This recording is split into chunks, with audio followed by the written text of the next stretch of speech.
But I'm sure you can see that all on the neck.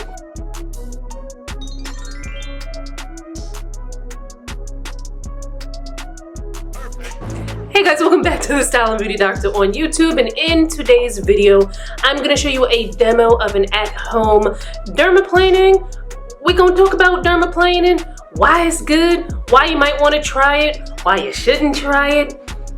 So keep watching. So what exactly is dermaplaning? It may also be called blading or microplaning, but basically what it does is it skims the top layer of dead skin cells to reveal brighter, smoother, just skin that is ready to receive your skincare products, more better. Skin that is better able to receive your serums and all your other fancier beauty products. So in addition to seeing brighter, smoother skin and your skincare products being able to better penetrate the skin, another outcome of dermaplaning is you might notice that your makeup looks better because you have a smoother plane with which to beat. So let's talk a little bit more about this dermaplaning stuff. So this is an at-home dermaplaning device. It is called the Dermaflash. I have used a Dermaflash for probably maybe like the last 2-3 years.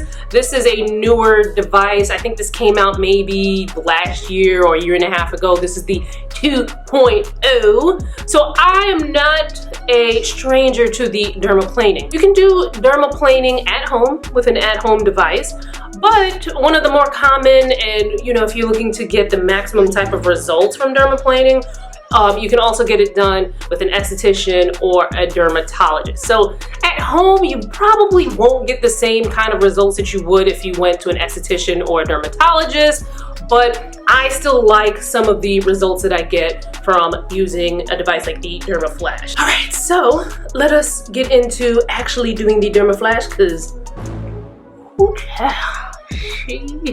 she's ready. This is the Dermaflash 2.0 device. It comes with a charger. So, once you're done, you kind of stick it in. Well, you take the blade off, but you stick it in here for it to charge. And, you can either charge it USB or you can charge it in the wall. So the device comes with some single-use blades that come in a tray. It's easy to store your used blades as well as your unused blades in the same tray. And it's good to put your used blades in the tray because you don't want to throw this in the trash and cut up the garbage men. You want to make sure everybody's safe. Well, you don't want to cut yourself up, or any little kitties or anybody that's, I hope your kids aren't digging in the garbage, but kids are kids. It's pretty simple and straightforward to get the new blades onto the device and the old blades, the used blades, onto the tray once you're done. So your first step would be to cleanse. Dermaflash makes their own cleanser. I would suggest using it, or if you're going to use your own cleanser, make sure you're using a gentle cleanser, because guess what? Don't do the most. You do not want to use an abrasive cleanser and then use this on your face. For some people, nothing may happen, but then for others, you may get irritation, you may get cuts, don't do the most. Just don't do the most, because you don't want to introduce additional problems into your skin that you ain't have to have in the first place if you just didn't do the most. So let's get in a little closer.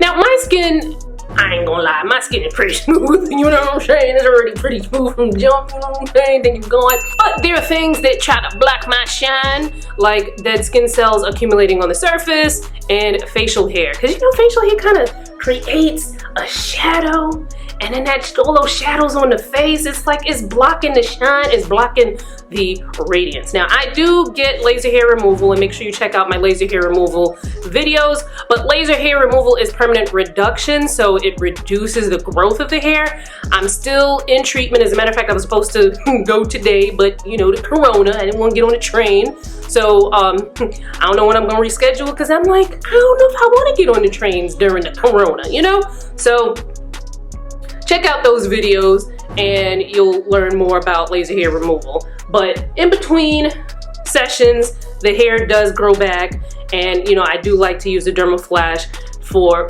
a couple of reasons. One, to get rid of the facial hair, and then two, for the really great manual exfoliation and the other properties like the smoother skin, makeup looking even better on, So I'm gonna turn this on, Now there's two settings. I always keep it on the first setting. I would always start out with the first setting, get used to that, and then if you feel it's necessary to kick it up to the second setting. Since I've been using the Dermaflash, I don't think I've ever used the higher setting. If I have, it was probably by accident, but typically I don't, you know.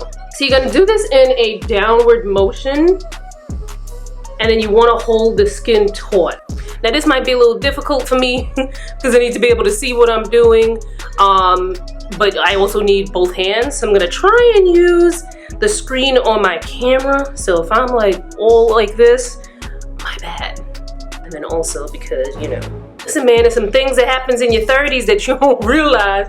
Your eyesight kind of dwindling is one of them. So here we go. Okay. So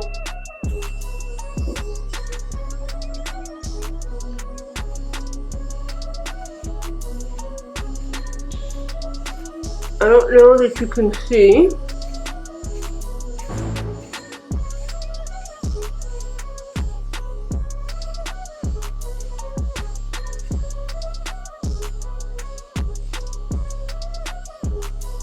As that comes off. Ooh, I need a facial. Oh, I got one coming up, but I don't know if it might get canceled because of the corona. Now, if you have active acne breakouts or an eczema flare-up, or if your skin is compromised in any way, guess what? Don't do the most. Don't use this because you're just gonna wind up, especially with the active breakout, you might distribute bacteria from the breakout to other parts of your face. Now you got bacteria all over your face instead of just in the one area. Then with eczema, you know, you can wind up, you know, cutting into the skin, causing an irritation, maybe even causing an infection. Don't do it to yourself. Don't do it to yourself. So hopefully you can see, because I was not anticipating not being able to see here. It's a lot easier for me to do this in the bathroom where I've got the light. And you don't want to pass it on the same area too many times because you can cause irritation. But I'm sure you can see that all on the neck. Now all of this right here is my natural discoloration. Sometimes people think I have on, I contoured my face when I didn't, and it's like, why would I contour my face and not do the rest of my makeup? But I don't know, I guess people do interesting things, so like, it is fair enough question to ask. You can even get this on the forehead. Hopefully I can see better on this side.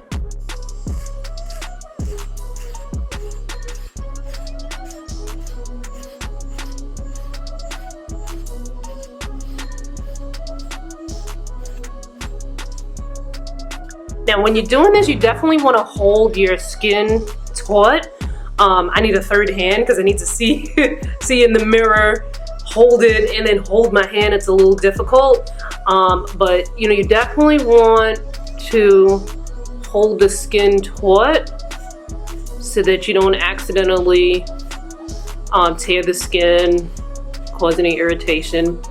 Now I can see it. I don't know if it's coming off in the camera, but quite a lot of the gunk is coming off here. Now, although this thing makes, I wouldn't say the noise is very loud. Maybe the microphone on the camera picks it up a little bit louder than it actually is. I don't feel any irritation. It doesn't hurt. You know, obviously you do feel the blades on the face.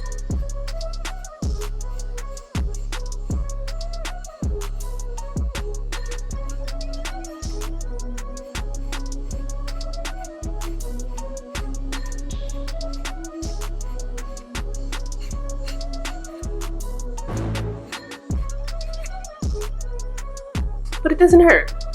What do you guys do with your sideburns? Mine grow like this. My sideburns are my problem area because literally if I don't tackle them, they would probably grow like mutton chops if I let them. What do you guys do with your sideburns?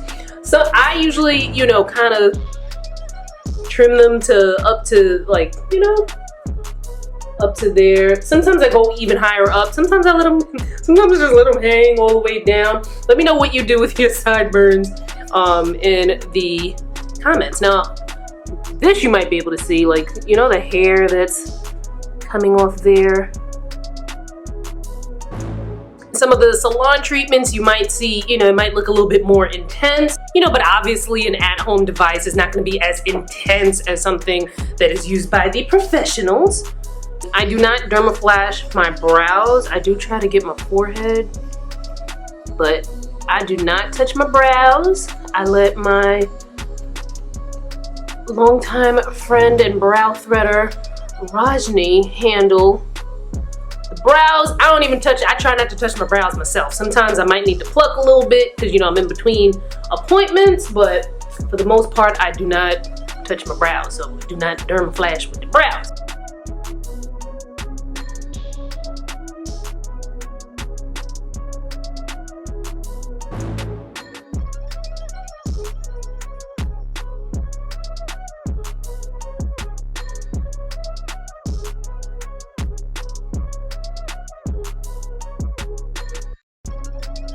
So I can already feel that my skin is smoother.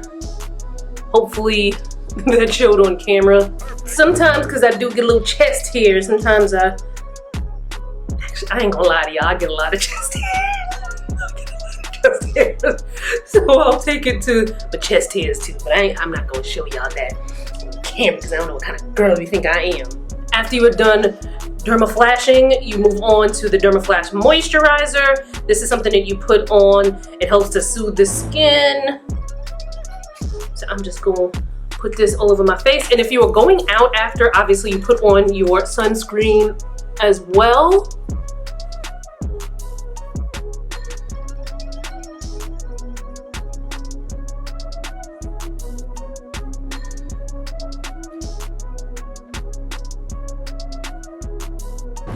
I don't know if you guys can see the difference. Hopefully you can see it on camera. Again, like I said before, this is my natural discoloration. I've got a couple spots of natural discoloration on my face. You know, over here on both sides, it looks like a natural contour. This natural contour line, a lot of people of color have them. And then I've got the discoloration around my eyes. They're not true dark circles, they're discoloration. A lot of us have that as well. Just so you know, the results are temporary. The facial hair is gonna grow back as you move on with your life, as the seasons turn.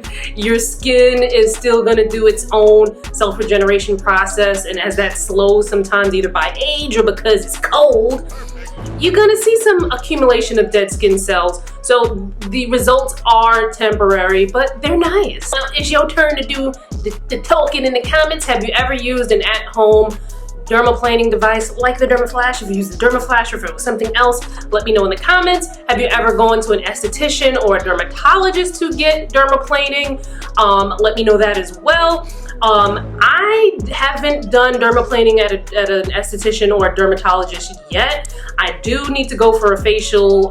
My appointment is set for the 1st of April, but I don't know if we're gonna be on lockdown, so I don't know if I'm getting my facial. It probably looks okay now, but you know, I definitely can use the extra helping hands of an esthetician on my face and I will take you with me as long as my appointment is still on and we are not on, you know, lockdown. But in the meantime, follow me on social because I post everywhere. Instagram, Twitter, Facebook, also my blog. My blog is a great space for lots of information. I've had that blog since 2007, so we're going on 13 years now. Lots of information on skincare, you know, makeup reviews, fashions. You can see my outfits and whatnot. So make sure you check out my blog. Stay tuned for more skincare demos. As a matter of fact, coming up pretty soon on this channel, hopefully this week, I'm gonna take you with me with one of my skincare squad members who got a peel. I will show you the process and we will show you her results after a week. So make sure that you are subscribed to this channel and you turn on your notifications so that you don't miss that. A lot of you guys were like, how do I become part of the skincare squad? Well, right now we're closed. We've got tons of members already. But if it opens up again, make sure that you are paying attention to things like my community board and, you know, just have your notifications on, because that's how you get notified.